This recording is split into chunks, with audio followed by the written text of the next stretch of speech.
My coverage of Computex 2018 is brought to you by Gigabyte, Cooler Master, Team Group, and Thermaltake.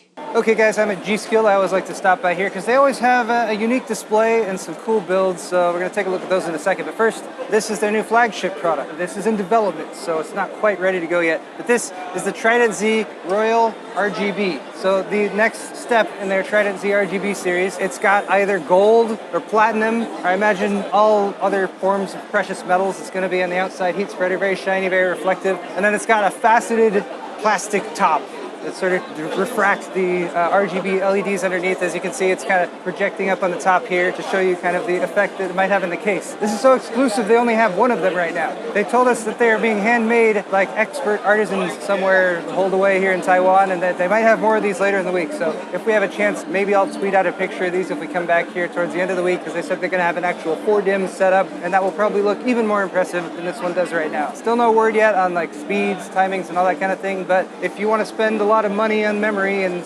people look at it and be like, wow, that memory must have been pretty expensive, I think the Royal RGB Trident Z is going to do the trick. Aside from that though, if you want something that's maybe a little bit more reasonable,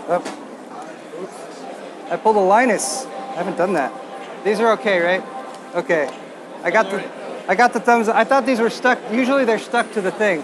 Sorry for pulling the Linus there. These are the Aries kits of memory. G.Skill has been working on these for a while because they wanted something low profile, because a lot of their memory kits are not very low profile, but oftentimes, especially if you're air cooling, you want low profile memory. So the Aries X kit, they're finally nearing the end of development. It's got a nice accent on the sides. I think it looks pretty clean, pretty nice. It's available in this black finish here. They also have white and they also have red. Still in development, just like the Royal RGB Trident Z, so expect these to come out around Q3 or Q4 of this year. I don't know how far I've set them back by dropping and potentially destroying this kit right here, but I'm going to escape quickly so they don't get mad at me. Memory overclocking is kind of a niche category, but for people who are always interested in how far and how fast memory can be pushed, here's an example right here. 5066 megahertz DDR4, CAS latency 21. This is a 2x8 gigabyte kit, and this speed, last year, they had to LN2 cool in order to run at this speed and these timings. Now they got a kit in there, even with RGB, they're fitting the RGB signal in there too, and it's air cooled, and it works.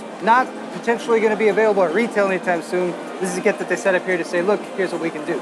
Next up, G.Skill wanted to tighten up those timings, because anytime you see really fast memory, but you know, the timings are loose, like, well, why can't you tighten the timings up, G.Skill? So here's a 4600 megahertz kit, 8 gig by 4, so they got 4 DIMMs in there, CAS latency 18, it's pretty impressive. Here's another 16 gig kit, 2 by 8, this is running at 4700 speed, CAS latency 19. And then finally, this last kit down here, this is in a pretty sweet looking water-cooled red and black system, 4800 megahertz kit, 16 gig, 8 by 2, CAS latency 17. Tight timings, fast speeds, and G.Skill sets these up to demo them, and then they put them in development, and eventually they'll actually sell retail kits with these same speeds and timings.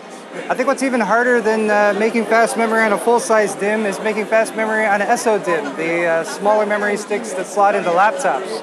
So they have two setups here. This one is actually running in a laptop at 3466 speed, CAS latency 18, and that's in a laptop. This is the little ASRock board, the X299E-ITX, and in order to fit 4-way DDR4, they used SO DIMM slots on here. 4200 megahertz CAS latency 18 on this kit, and this is a 32 gig 4x8 kit. This is only going to be able to run at this speed on this platform, so kind of a unique use case, maybe not as practical for people who actually want to buy it for a laptop, but the fact that they're able to get this memory running at this speed is quite impressive.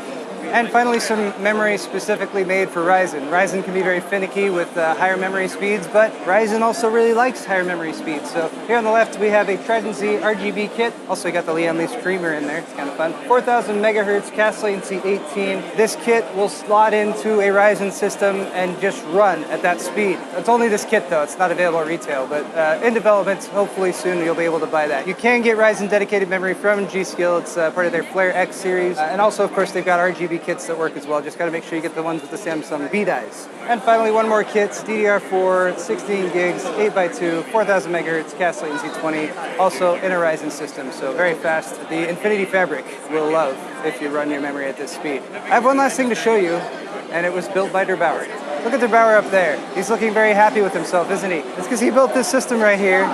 This system is insane. First off, specs. It's a 99-7900X, an MSI X299 Gaming Pro Carbon AC, and a GTX 1050 Ti. But what is more unique is the way this system is being cooled. There's some special 3M fluid that's down in the bottom that is the entire motherboard and graphics card is immersed in. That fluid boils at 60 degrees Celsius, so a much lower boiling point than water.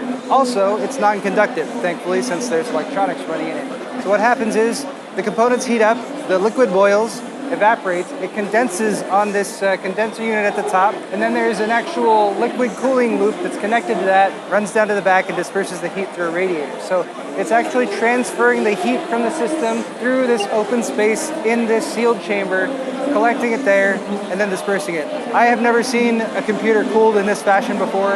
I think it's absolutely bananas. Der Bauer, great job on this. And guys at home, if you like this build, hit the thumbs up on this video. And I also want to say a big thank you to my sponsors for Computex 2018, Team Group, Cooler Master, Thermaltake, and Gigabyte. Guys, if you want to see more videos, hit that subscribe button, hit the thumbs up, and we'll see you in the next video.